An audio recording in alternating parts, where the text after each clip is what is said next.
Yan, so isang mapagpalang araw ngayong hapon ay pupunta tayo ng Bitugo kung saan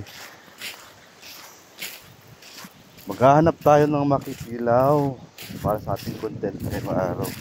So kasama natin si Kaloy and of course si Anot.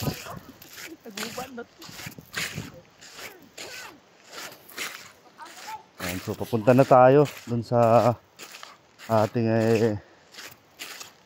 spot na pupuntahan. So may na-spotan tayong may mga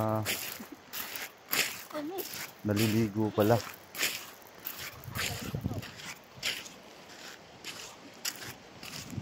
Murag taga taga dito sa Kalpi siguro. Ayan, so papunta tayo.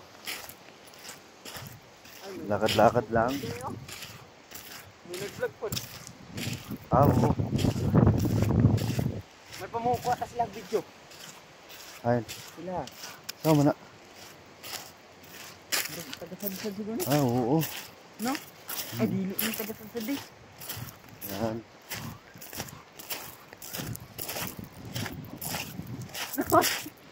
Tayo papunta. Not.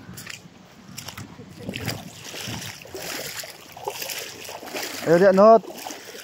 Ayaw dia, Not. Ma-distract sila. Hoy. Ayaw dia. So, may nakita tayo. May nag-vlog din pala.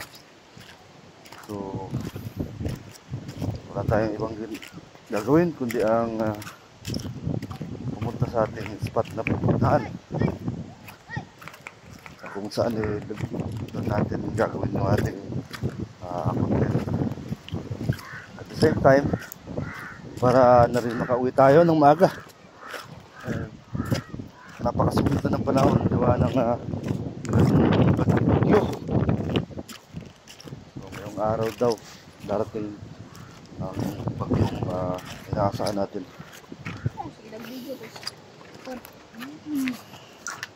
Yan, nakasama ko si Anot and si Kaloy. So,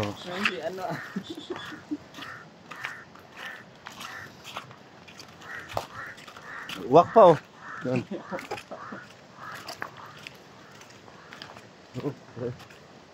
Luksok nyo. Isok. Oh. Sige. Atong ikong. Yan, so may nakita tayo. So, huwag na tayong tumuloy dun sa... Ay, sa ilalim siya. Yan, may nakita tayo. Sa atin. Content. Ito na lang muna. Kids.